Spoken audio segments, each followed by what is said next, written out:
What's up, idols? It's Cece Lesson 3. Welcome back to my channel. Do y'all hear that song? Daddy's back. You're the one I want when everything comes crashing down. Let me know before I get copyrighted. So for today's story time, oh my god, we have a doozy. Today's submission came in because of last week's video. Please go check that out. That was a lot of fun to make. That was absolutely my favoriteest, most bestest story time I think I've ever told so far on this channel. But she said that story reminded her of something that happened to her back in 2018. There was a little bit of cheating that led to the end of a relationship, that led to some stalking, which led to the police being called. Before we get into the story time, I do have one small request. Please watch the video until the very end. Also, drive up the engagement. If you don't know what to say in the comments, leave a good old-fashioned for the watch. And because I didn't put it in last week's video, some of you guys said you missed this clip. For the watch. For the watch. For the watch. For the watch. For the watch.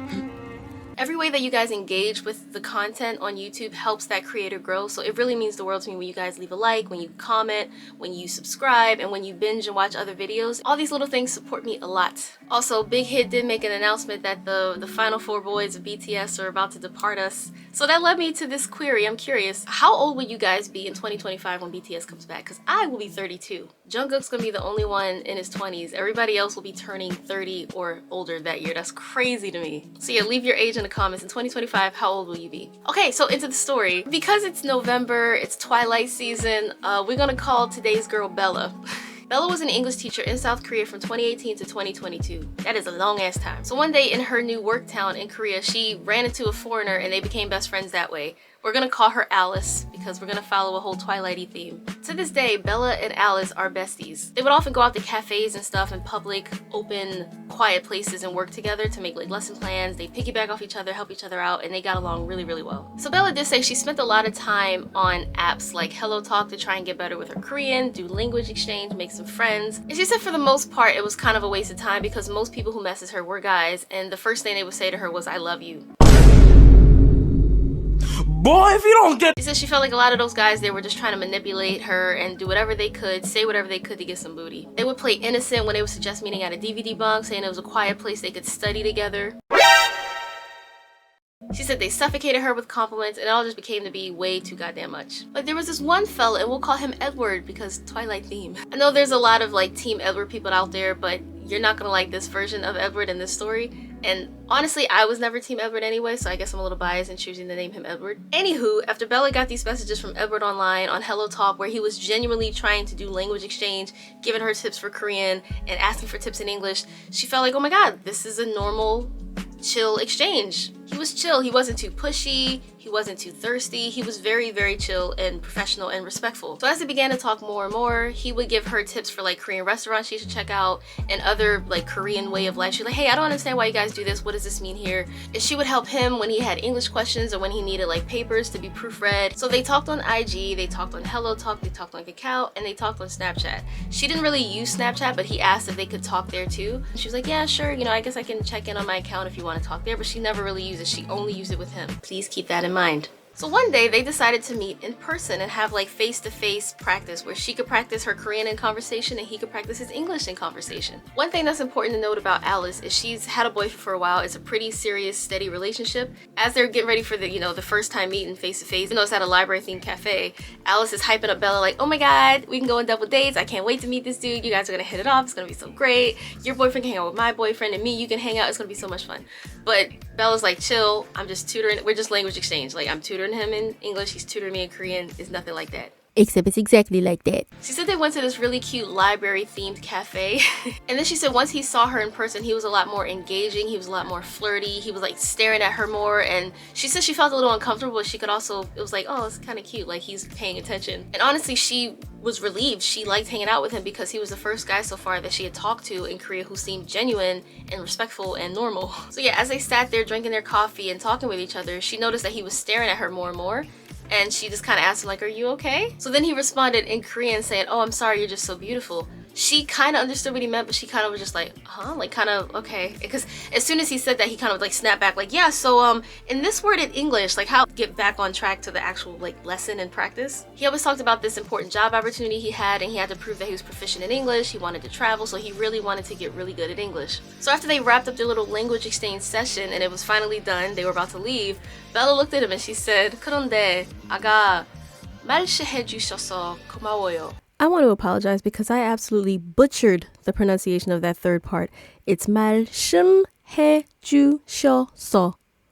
죄송합니다. Basically, that means, oh, by the way, for what you said earlier, thank you. So he's like, oh, wait, you understood my meaning? And he apologized. He's like, oh my God, I'm so sorry. I know we're supposed to be meeting, so you can practice your Korean and so I can practice my English, but you look better in person. I got distracted. I'm so sorry. And they both agreed that they really liked each other's company. They liked hanging out with each other, and they decided to keep doing it. So he asked her, do you like going to the movies, by the way? She's like, yeah, I love movies, but she said she hadn't been since she moved to Korea because she's not that confident with her Korean. He's like, oh, well, don't worry. We can see a Western movie. It'll still be in English, but they'll have Korean subtitles. She's like, really? Because she thought that every movie that showed in Korea would have, like, Korean dub. So she was like, oh my God, I'm so excited. Yes, let's go to the movies. She said he was the perfect gentleman. He paid for the movie. He paid for the snacks. He got the door for her. He showed her seat. Like, he was being very respectful. He wasn't handsy or anything like that. She felt really comfortable spending so much time with him. They both enjoyed the movie, and as soon as the movie was over, he had a question because he noticed that what came out in English versus what appeared in Korean didn't quite match up. And she explained that she thinks it has more to do with translating the meaning. And because it was raining, after the movie, they decided to stay in the area for a bit. They said, oh, let's get some food and maybe we can go and get some drinks so we don't have to go too far and be outside in the rain for too long. So the night ended without incident. She left with a very good impression of him. She thought he was really nice, really fun, and really, really cute. She never really brought that up too much because she was focused more on helping him with English and learning Korean. And if that line was going to be crossed, she didn't want to be the one to do it first. So over the next few weeks, they decided to talk on the phone a lot so they could practice on the phone, speaking, conversational. She definitely wanted to see him again, but every time they made plans, something came up and he had to cancel. So for the next few weeks, their relationship was mostly texting and calling. One day, about 2 months later, he asked Bella, hey, do you want to meet up this afternoon? And she joked like, oh, are you gonna cancel on me again? He's like, no, I'm so sorry. I've just been really busy with work and my studies and trying to follow all the steps of this job hiring process. Like, it's a lengthy application. So she agreed and said, you know what, meeting up would be a lot of fun. I've learned a lot of Korean since I last saw you and I want to see how good your English has gotten. So he offered to pick her up and they went to Everland. Now, for those who don't know, Everland is one of the bigger theme parks in South Korea. It's maybe like 45 minutes south of Seoul. It's really cute. We've gone there like every Chuseok because foreigners get like a discount, like a major discount. But she said once they met up and got to the park, the mood and the vibe just shifted. Gone were the questions about English. He was asking her more about herself. Have you met any other Korean guys since you've been here, since we last talked? He asked her if she missed him. He asked her what her type was. He asked her, do you think I'm handsome? And he also told her how beautiful she was. Like, he kept telling her how beautiful she was. So Bella's like, Edward, what, like, are you okay? What happened since we last met? He said, well, I haven't seen you in a long time. I just realized how much I missed you, so how have you been? And the way Bella responded to him, she said she hadn't really bothered talking with too many guys in Korea because so many of them are unserious and horny. It's just a laughable embarrassment. She's like, I didn't really waste my time. I've not been talking to anybody else. I've been hanging out with my friends and working and just trying to live life, travel, explore, enjoy life in a new country. So then of course he's like, oh, I'm so sorry. On behalf of men, I apologize. Isn't it so funny when guys will apologize on behalf of men but then do the same thing that they're apologizing for?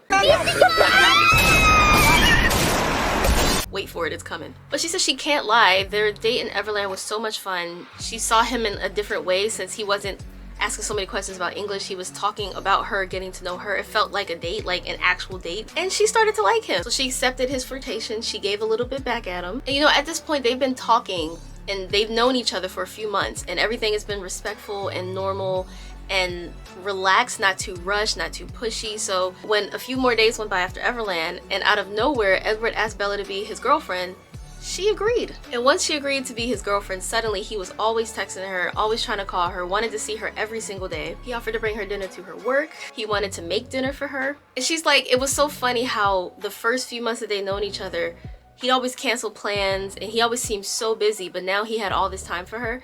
And she said it made her think of that saying, like, if someone really wants to, they will make time for you. There's no excuses. It's all about priorities, isn't it?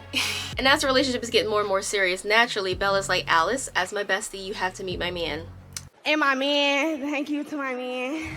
And Alice is also curious because she's like, yeah, I need to know who this guy is that is taking my best friend away from me. Like, what's going on? Like, I never see you anymore. But also, Alice was very excited because she's like, oh my God, we can go on these double dates. You don't have to worry about feeling like a third wheel anymore. We can do so much. Your boyfriend can hang out with my boyfriend, me, you can hang out. It'll be like this great group adventure. So with that and all the hype in the world, Bella decided to run it by Edward. She said, hey, so my best friend Alice, she really wants to meet you. We spent a lot of time together and she wants to know who you are and why I'm not around her anymore.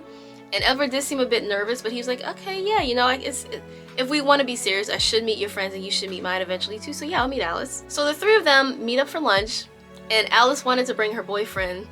But Bella's like, girl, can we just start off with just us three first? Like, we just talked about this. Don't rush everything. Don't make everything too fast, too serious. So it was Bella and Alice who arrived first, and they were waiting for Edward. And Bella was freaking out a little bit because she's like, you know, in the past few months that I've known him, it's not like him to show up late. Like, he's normally really punctual. So she was kind of worried that something might have happened to him. So he finally strolls in, and something doesn't quite seem right. And when he finally gets over to the table, they can smell the alcohol on him. I just want to remind y'all that they are meeting for lunch. So it's like noonish. And this fool is clearly intoxicated. So Bella notices and she asks him like, what the fuck, like, are you okay? Like, why do you smell like a bar? He said he was sorry, he had a long, stressful night and it kind of carried over into the day. She's like, well, you could have let me know, we could have rescheduled. He said, no, I didn't want to let you down. I didn't want to cancel again since I used to do that so often before. So Bella was a bit embarrassed, you know, this is her boyfriend meeting her best friend for the first time and he's drunk. Bella tells Alice like, oh my god, he's drunk. Like, can you smell him? He smells like a bar. I'm sorry, I'm so embarrassed. Maybe you should go, me and him can eat, he can sober up, and we can do this again another time. But Alice was like, you know what, I don't mind, you know, seeing someone who's drunk, you kind of see them a little more honestly. And boy oh boy, are we about to see him more honestly. So she didn't mind, she was here for it. She was like, no, you know what, I'll have a drink. Let's order some soju. Even though it's lunchtime, let's order something. And for the most part, Edward was really quiet for the lunch. He didn't really talk all that much, but when he got some food in him, he started to kind of like engage and ask questions. And it seemed like he was sobering up, which was good. So as they're wrapping up their lunch, Alice excuses herself and says, I'm gonna go outside and have a cigarette. So she's out there puffing away. Bella and Edward are inside, and then Edward said, oh, you know what, actually I could use a cigarette too, maybe it'll make me feel a little bit better. Now Bella doesn't smoke, so she's like, okay, I'll just sit here and keep the barbecue going. So for this next part of the story, it is only what Alice told Bella, because Bella is inside keeping the barbecue going, so she doesn't know for sure what's going on. Everything you're about to hear is Alice's account of the events. So as Alice is about to go back inside, she's wrapping up her cigarette, Edward comes out and he goes, oh, I'm sorry, like, feeling from, do you have matches? Do you have a lighter? She's, oh yeah, here's my lighter, you can borrow it, just bring it back in when you're done. She's ready to go back inside, it's kind of chilly. So as she's about to go back inside, that's when Edward stopped her and asked her, oh yeah, by the way, how long have you known Bella? Alice is kind of like, oh, we definitely talked about that inside like 30 minutes ago, but I guess maybe his English isn't the best and he missed it, so she told him again. Then he started gushing about Bella, saying how much he liked her. He really liked spending time with her. She's the sweetest girl. She's so nice. She's so friendly. She's so helpful. So Alice is sitting there hearing this guy gush over her best friend, and she's just like, just smiling and just like, oh, because you know, of course you love to hear a guy say great things about your best friend because you want the best for her. So she's just sitting there like, oh, and she's smiling. And that's when Edward gave her a compliment on her smile. So Alice laughed uncomfortably like, oh, thanks. But yeah, like, it's kind of cold, so I'm gonna get back inside. Bella's probably wondering where we are. And it's almost like Edward realized he shouldn't have said that, because then he switches and asks her questions about English real quick. He's like, oh, if I'm gonna say this versus this, which phrase sounds more natural? They didn't specify the phrase, but he just kind of, oh yeah, English, please help me. So Alice answered him, and then he decided to ask her, is your boyfriend Korean? So after Alice answered his question, this is what he said. Bella tells me you have a boyfriend in Korea. Do you guys have sex? Because we don't. Hold up. Hey. What did you say? Alice stood there in just awkward silence like, because every time she's about to go back inside, that's when he says something else. So she's kind of just like a deer in headlights like, maybe if I stand here, he won't say shit else to me. So she thought about trying to leave again, but at the same time, she's like, if this is how he is when he's a little bit buzzed to his girlfriend's best friend, how is he with any other girl? Like, maybe I should sit here and kind of fish this out a little bit. So she engaged a bit to see what else he would say. So Alice goes, I'm sorry, why did you ask me that? Edward says, I thought foreigners liked sex and had a lot of sex more than Korean girl, but Bella doesn't. I don't want to be pushy, but I have needs. I think you're a better girlfriend than Bella.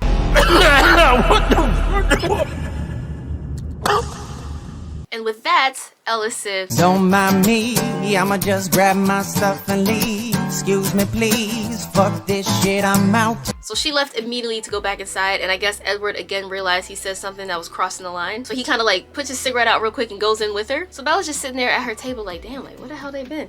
And then she sees Alice and Edward coming in, and Alice has that SOS panic look in her eye, and Edward also looks like what the fuck did I just do? Like The Sims when there's a fire. So as they sit down, Bella said, hey guys, is everything okay? Edward says, yeah, everything's fine. I just think my sense of humor is extreme.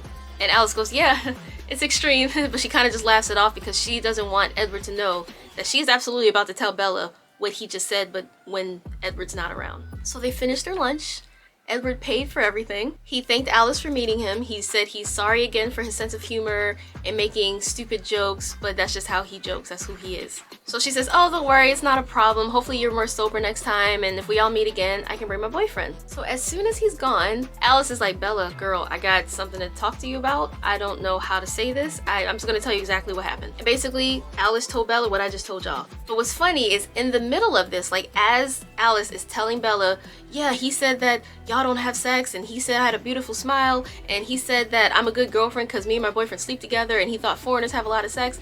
As she's saying this to her, Bella gets a text from Edward, says, whatever Alice is saying about me is not true.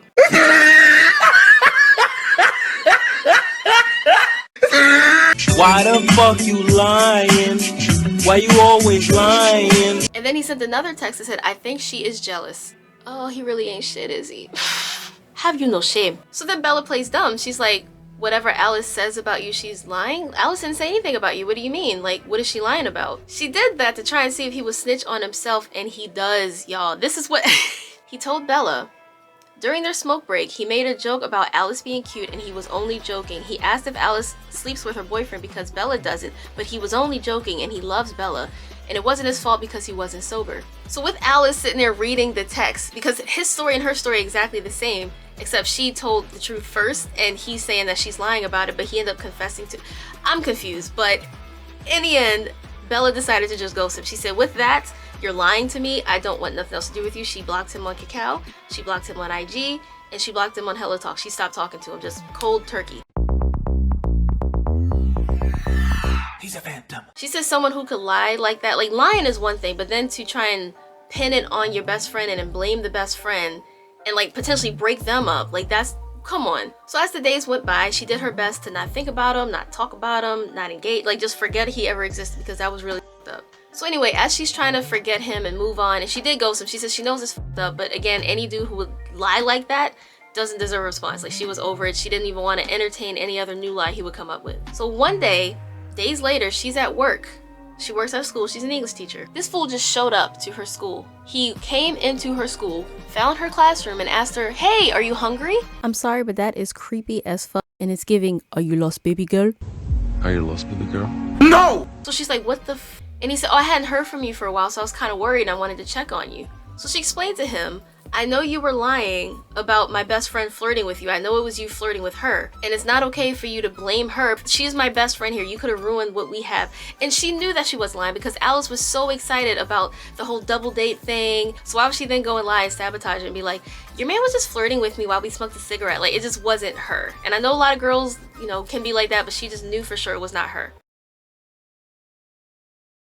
So with that, she said, Edward, please show yourself out. You can pack your things and leave. There's the door.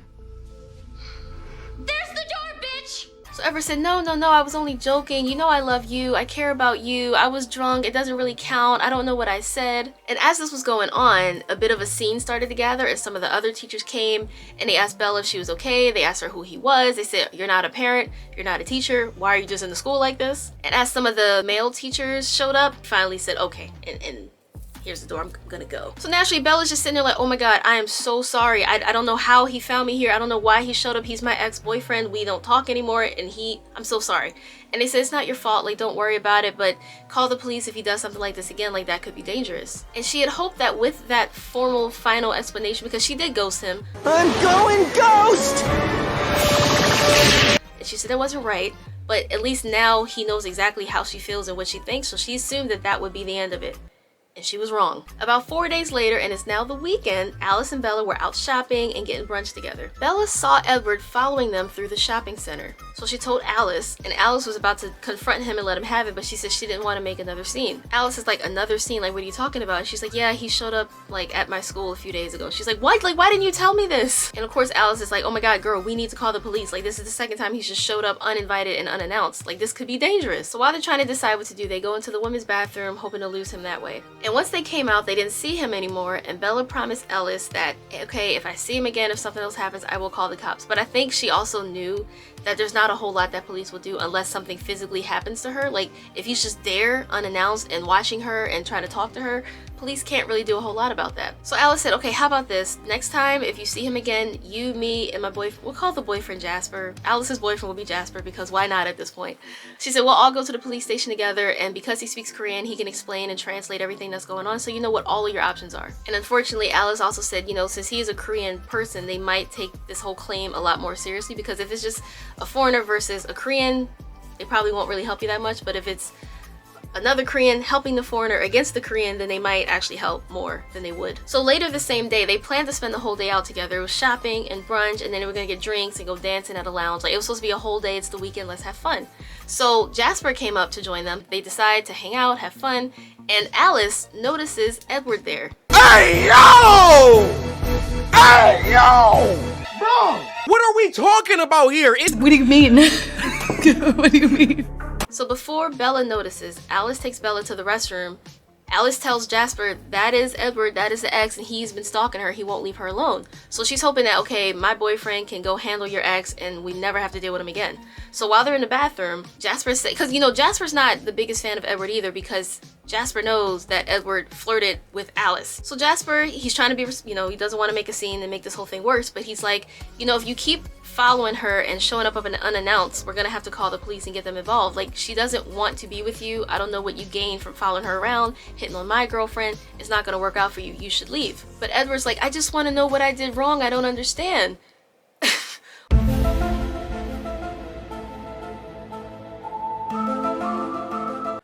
Really, nigga? Which I don't know how Bella could have been more clear than what she said when he popped up at the school, but he still didn't get it. It didn't sink in. So anyway, whatever else Jasper said to Edward, it worked. It made him leave, because by the time Bella and Alice came out of the bathroom, he was gone and she was none the wiser. She had no idea that he popped up at the lounge. So then a full 2 weeks goes by, and Bella's on the phone talking with Alice about this great guy that she's been talking to. Nothing serious, but you know, he's really nice and all that. And she hears like rattling at her door, like someone's trying the handle. Now, in most Korean apartments, the doors lock automatically. There's no purpose in trying to just hope that it would miraculously be unlocked. It's like he wanted to scare her or intimidate her by being like, oh, I'm trying to get in your apartment, because there's no way he'd actually get in by just shaking a handle. The doors are automatically locked. So she's like scared, and she whispers like, someone's at my door, what's going on? She goes to the door, looks out the peephole, and it's Edward. Of course it's Edward. So then she's like, Alice, I'm gonna call the police. Like, I'll call you back. So Alice is like, okay, me and Jasper are coming over. And by the time the police get over there, of course Edward's gone. Alice and Jasper show up, and she's talking with the police. She's doing her best to talk with them in Korean and English a little bit.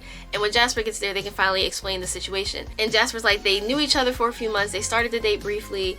He's been stalking her though, so like the relationship ended, and he's been seeing her unannounced, uninvited 4 times now. Bella's listening like, 4 times?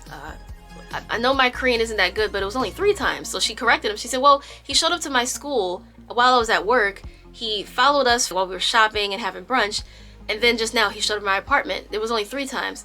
And then Alice is like, actually later that day he showed up at the lounge too. And she's like, why didn't you tell me that he came again? And they're like, we didn't want you to worry. So they just thought that Jasper could handle it and she'd never have to deal with him again. That is not correct. But Jasper explained to the police, like, he is clearly stalking her. Like, he showed up to her work. He showed up to her home. He's following her throughout the day. We don't know how he knows where she is, but he's following her. Like, this is not okay. That's 4 times we saw him.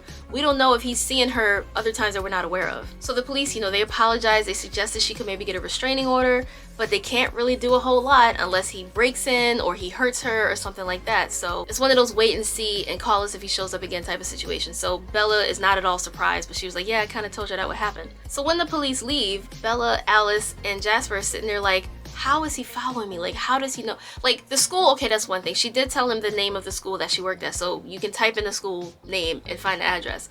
But she's like, how did he know we were shopping? How did he know we were at this lounge? I didn't even tell him where I live, so how does he know these things? And they were thinking like, okay, so you blocked him on social media. Did you get any other like friend requests from other accounts? She's like, no, like I'm not even on social media like that. And she's like, well, you didn't leave any hints? Like, did you post like go into the shopping center? She's like, no, like I didn't. And then it clicked. She remembered that she never deleted him from Snapchat. She'd only made Snapchat to talk to him, and they only used it occasionally. But on Snapchat, your friends can see where you are. Your little Bitmoji can show, it shows like exactly where you are. And while they were dating and talking, she had no problem with him seeing exactly where she was. But she remembers she blocked him on Kakao, she blocked him on HelloTalk, and she blocked him on Instagram. She forgot to block him on Snapchat. So once they realized that, she deleted her Snapchat. She didn't just block him, she deleted it.